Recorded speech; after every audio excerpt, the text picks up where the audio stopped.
Hello दोस्तों, नमस्कार। स्वागत है आपका सक्सेस इन हिंदी अकेडमी में। आज की जो क्लास रहने वाली है बहुत ही यूनिक रहने वाली है। मतलब कि आज की क्लास आपकी ऐतिहासिक क्लास रहेगी।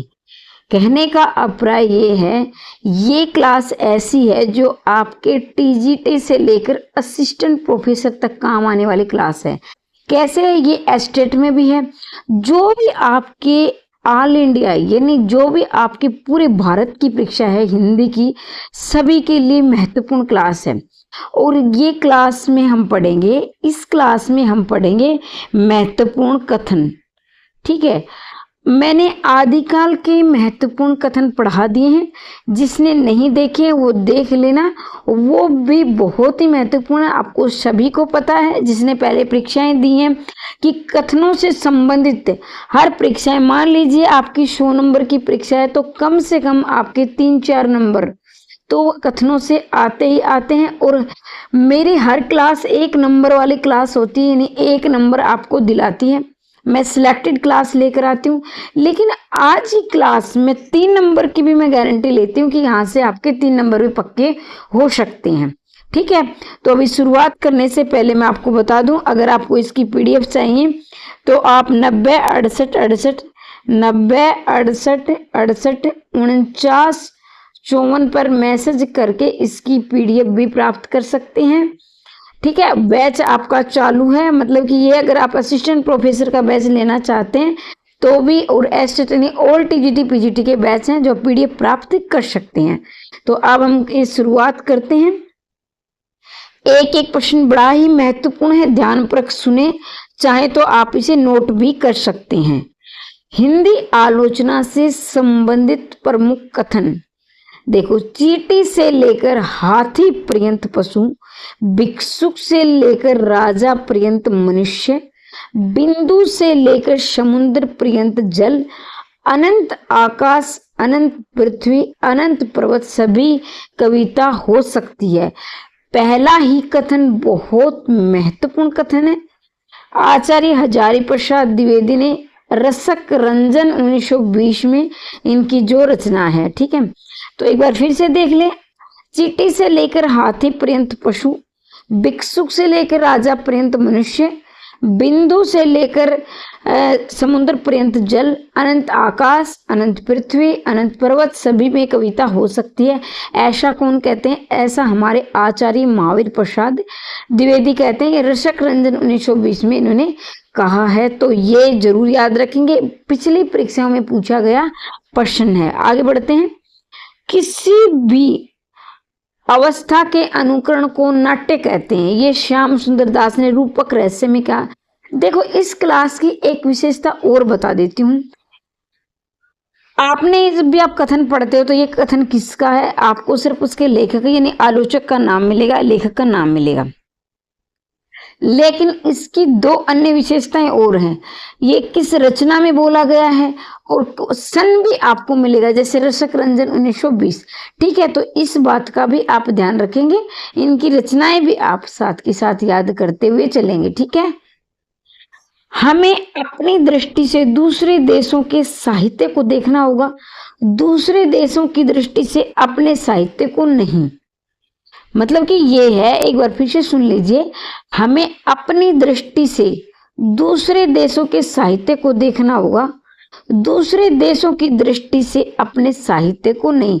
मतलब कि हम अपने देश में क्या चाहते हैं, हमारी जरूरत क्या है, हमारी दृष्टि क्या है, ना कि देखो ये बात वही है। मान लीजिए अगर आप अब जो भी परीक्षा की तैयारी कर रहे हैं, चाहे टीजीटी की, चाहे पीजीटी की, चाहे असिस्टेंट प्रोफेसर, जो भी आपकी परीक्षा है, अब क्या है, आपको पता है आपकी क्या ताकत है, क्या कमजोरी है, ठीक है, और कहाँ तक आपकी तैयारी है।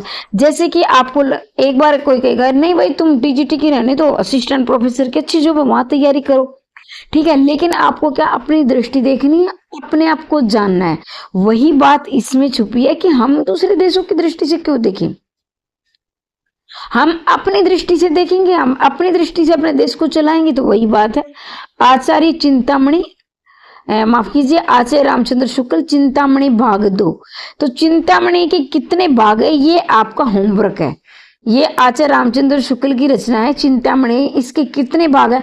अब मैंने एक बात और सोची है, मैं हर वीडियो में आपसे 2 प्रश्न पूछूंगी, ठीक है? क्योंकि आप ऐसे तो बताते नहीं हो कि आपको क्लास कैसी लगी या फिर आपको सुधार की मैम ये चाहिए, आप कमेंट करते नहीं हो। पूरी क्लास देखने के बाद भी आपका कोई रिस्पॉन्स मुझे नहीं मिलता। इतनी मेहनत करती हूँ आपके लिए, और ये कि मैं अच्छा भाई, ये नहीं कि अब मैं दिन में 3-4 क्लास तो मैं ला नहीं सकती हूँ। मैं कोशिश ये रहती है कि मैं ज़्यादा से ज़्यादा 2 क्लास लेके आती हूँ आपके लिए, लेकिन मेरी एक क्लास से हर क्लास में सिलेक्टेड लेके आती हूँ, यानी कि मुझे खाना पूर्ति करनी है। जो भी आप देखोगे ना, या तो मेरी प्रीवियस ईयर क्लास होगी या फिर वही सिलेक्टेड होगी जो ये कि जो आपको नंबर दिला सकें, ठीक है?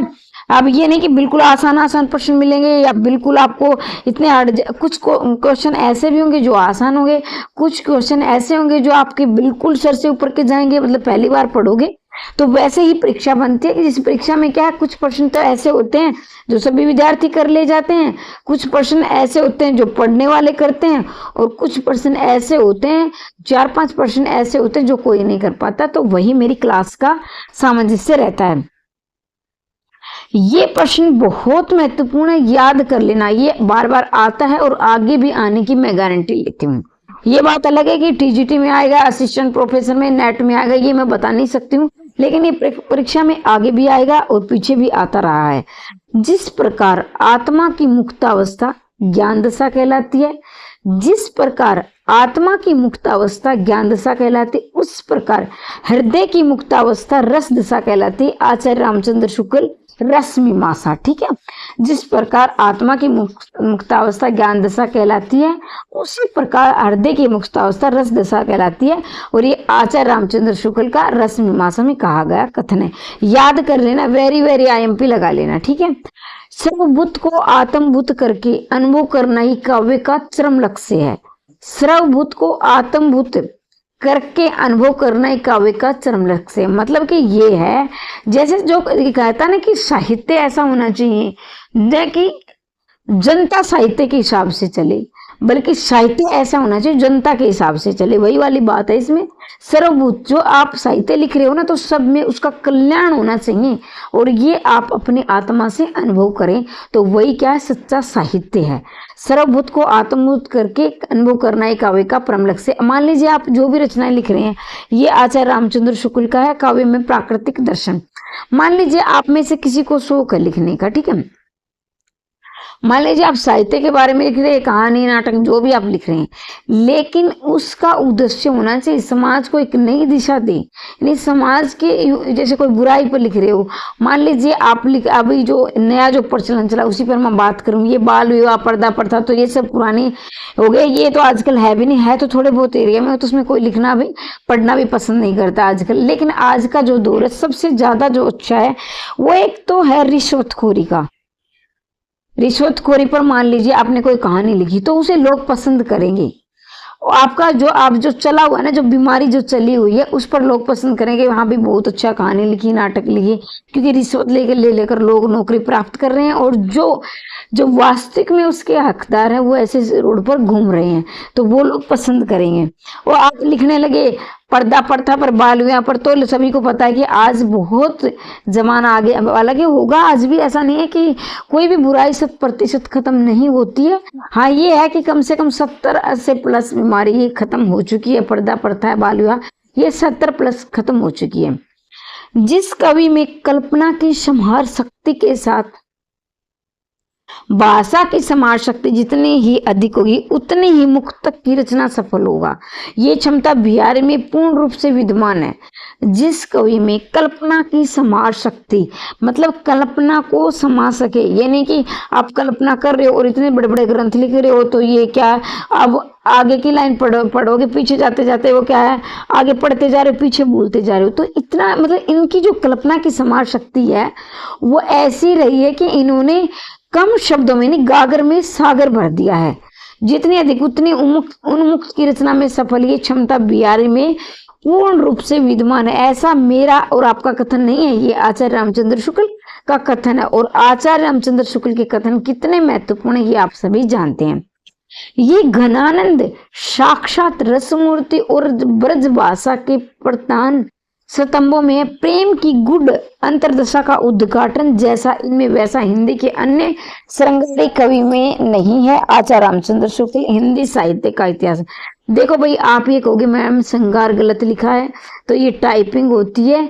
अब आप, हमारा देश या इतना आगे जा चुका है, लेकिन फिर भी आपने देखा होगा हिंदी को वैसे आसान समझा जाता है, लेकिन हिंदी की टाइपिंग बड़ी अभी भी बहुत मुश्किल है। कुछ ऐसे शब्द हैं जैसे ये चंद्र बिंदु है, ये सबको नहीं मिल पाता है और ये बड़ी मुश्किल से लग पाता है। कई बार तो मैं भी इसको क्या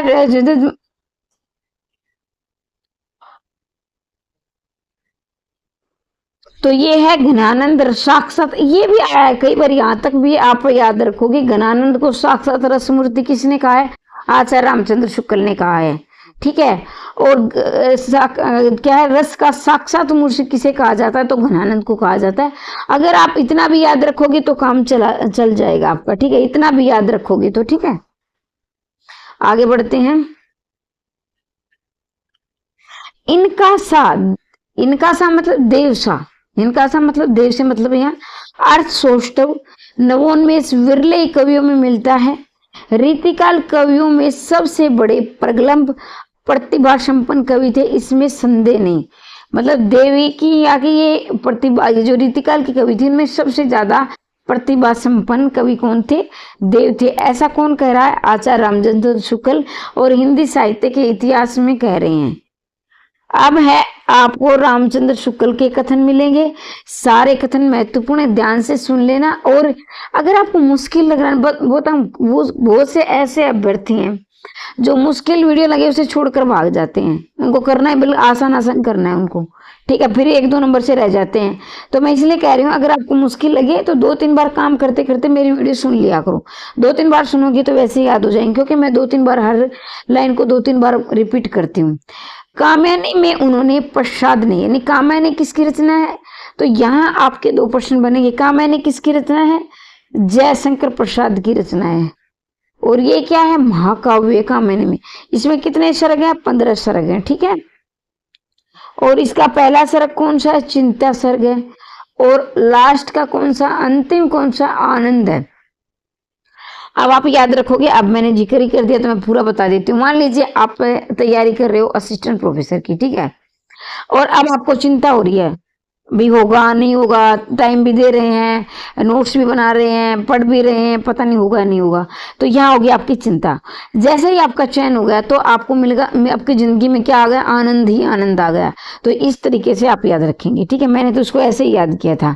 कामयानी में उन्होंने प्रसाद ने नर जीवन के विकास में भिन्न भिन्न भावात्मक वृत्तियों का योग और संघर्ष बड़ी प्रगल्भ और रमणीय कल्पना द्वारा चित्रित करते मानवता का रसात्मक इतिहास प्रस्तुत किया है। ये कौन कह रहे हैं? आचार्य रामचंद्र शुक्ल कह रहे हैं। हिंदी साहित्य के इतिहास में किसके बारे में कह रहे हैं? जयशंकर प्रसाद की कामयानी के बारे में। ठीक है, कामयानी की तारीफ की है। संगीत को काव्य और काव्य को संगीत के अधिक निकट लाने का सबसे अधिक प्रयास निराला ने किया है।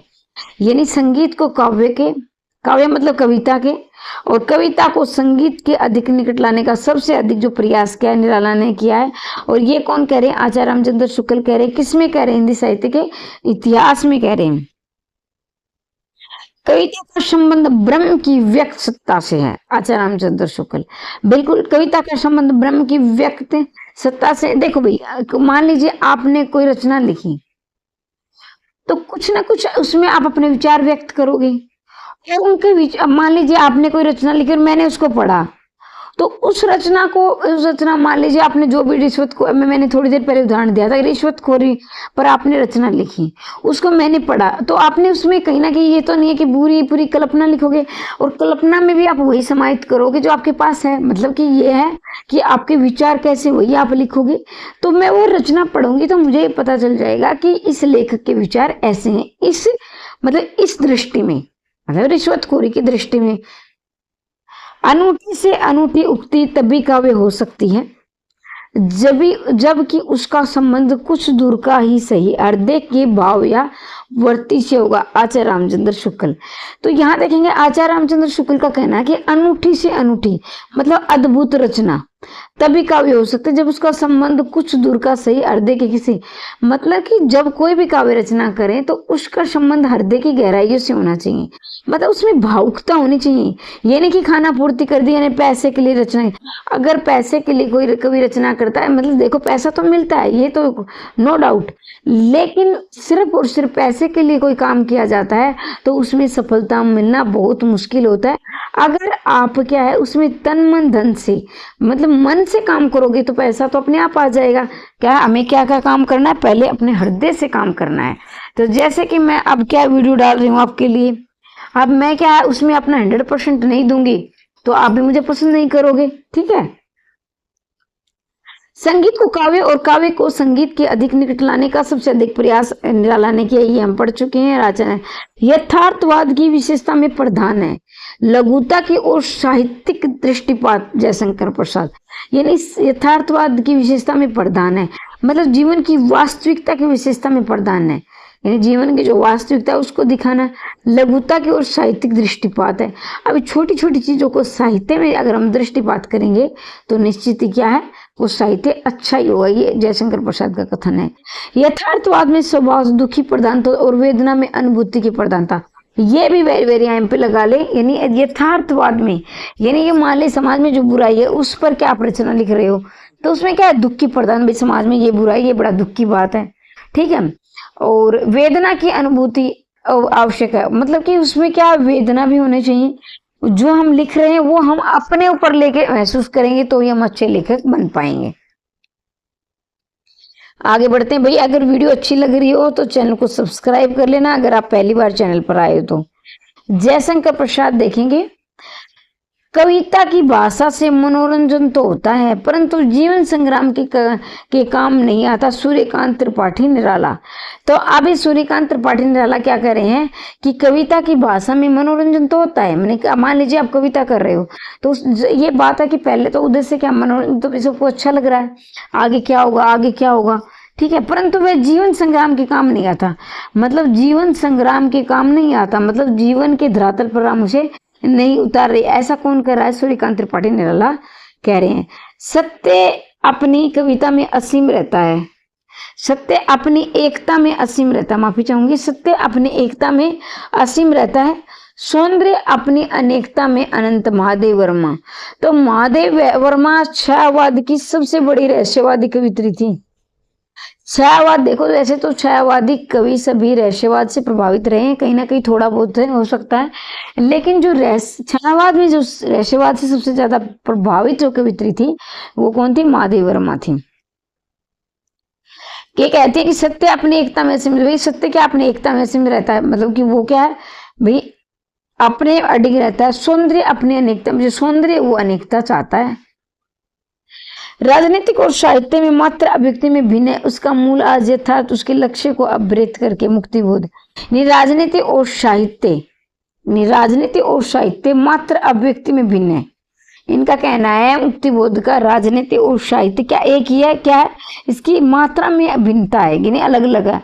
आज का यथार्थ उसके लक्ष्य उसके अवृत उसके संघर्ष, यानी आज का जो यथार्थ है उसका लक्ष्य प्राप्त करना है, प्रेरित रहना है और संघर्ष करना है, ये कौन कहते हैं, मुक्ति बोध कहते हैं।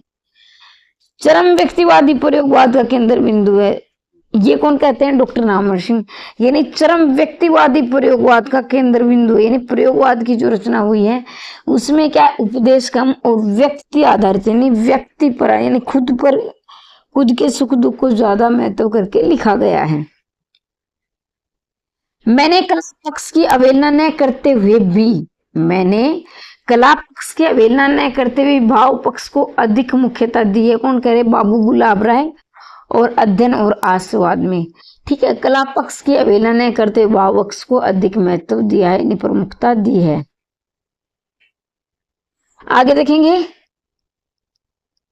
काव्य संसार के प्रति कवि की भाव प्रधान मानसिक प्रतिक्रियाओं की कल्पना डाले हुए हैं।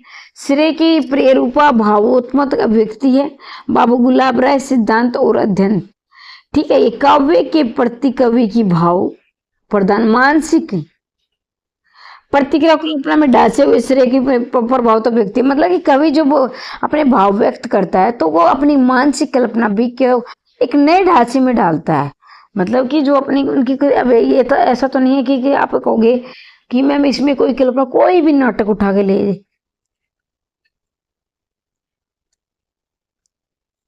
कोई भी आप नाटक उठाओगे या कोई कहानी, भले ही वो कितनी वास्तविक है, यथार्थ है, थोड़ी बहुत कवि अपनी कल्पना उसको उसमें जरूर समाहित करता है, ताकि क्या है, दर्शकों का, पाठकों का मनोरंजन बना रहे।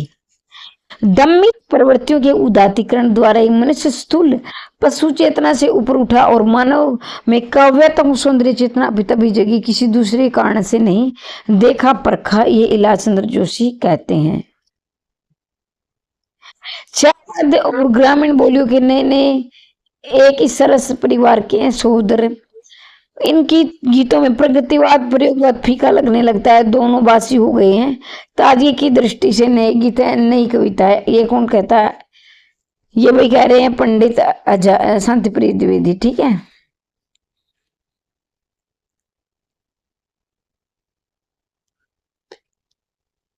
साहित्य मानव जाति में, यानी साहित्य मानव जीवन से सीधा उत्पन्न होकर सीधे मानव जीवन को प्रभावित करता है। साहित्य मानव जीवन से सीधा उत्पन्न होकर सीधे मानव जीवन को प्रभावित करता है। साहित्य में उन सभी बातों का जीवंत विवरण है जिससे मनुष्य देखा, अनुभव किया, सोचा और समझा। ये कौन कह रहे? हजारी प्रसाद द्विवेदी, साहित्य सहचर में। ठीक है, कि इसमें कहा गया है कि साहित्य मानव जीवन से सीधा उत्पन्न होकर सीधे मानव जीवन को प्रभावित करता है। साहित्य में उन सभी बातों का जीवंत विवरण होता है जिसे मनुष्य देखा, अनुभव किया, सोचा और समझा। ठीक है, ये आचार्य हजारी प्रसाद बोलते हैं। मैं कविता को जीवन तक पहुंचने की सबसे सीधी और सबसे छोटी राह मानता हूँ, मस्तिष्क नहीं अर्धे की राह है। ये कौन कह रहे? रामधारी सिंह दिनकर, अर्धनारीश्वर में। तो भाई वैसे काफी लंबी क्लास हो जाएगी, और तो मैं ये क्लास को आज यहीं तक करते हैं। देखो बहुत ज्यादा क्वेश्चन और हैं, तो बाकी टाइम लगेगा इनको करवाने में। तो आज के लिए इतना ही। अगर आपको ये पीडीएफ चाहिए तो आप 90 68 68 49 54 पर मैसेज करके प्राप्त कर सकते हैं। और इसके अलावा आपका एस्टेट का बैच या इमारस एनवीएस का बैच है 999 रुपए का, और यूजीसी नेट आपका है Haryana assistant professor objective subjective दोनों का आपका है 1499 रुपये। ठीक है, मात्र 1499 रुपये, जिसमें आपके 3 पेपर यूजीसी नेट, फिर ऑब्जेक्टिव, फिर सब्जेक्टिव, तीनों परीक्षाओं की तैयारी आराम से हो जाएगी, और इंटरव्यू की भी इसी से हो जाएंगी। तो मतलब ये एक ही कंप्लीट प्रोसेस है जब तक आपका चयन नहीं होता है। इसके अलावा एसएसटी और बाकी जो भी परीक्षाएं हैं आल टीजीटी पीजीटी की, उनका 999 रुपये का बैच है, तो ये प्राप्त कर सकते हैं। बाकी कुछ कमेंट आ रहे थे कि मैम हस्तलिखित नोट्स चाहिए या भाई आपका प्रिंट वाला, तो आप पे डिपेंड करता है। मैं तो उनका प्रिंट निकलवा दूंगी, प्रिंट से पढ़ लेना। अगर आपको हस्तलिखित चाहिए तो हस्तलिखित में मिल जाएंगे, दोनों ही सुविधाएं मेरे पास है। तो कमेंट करके उससे पूछे चाहिए तो। बाकी हम जल्दी ही इसमें आपकी जो हरियाणा असिस्टेंट प्रोफेसर की क्लास आगे की यूनिट वाइज शुरू करेंगे। ये जो 5 यूनिट के बाद पाठ्यक्रम अलग हो जाता है, 5 यूनिट से पहले तो ये सभी परीक्षाओं के लिए महत्वपूर्ण है, तो उसमें मैं बाद में घुसूंगी। ठीक है, तो आज के लिए इतना ही। हमेशा हंसते रहिए, मुस्कुराते रहिए, दिन दोगुनी रात चौगुनी उन्नति करते रहिए। मिलते हैं अगली वीडियो में, तब तक के लिए जय हिंद, जय भारत।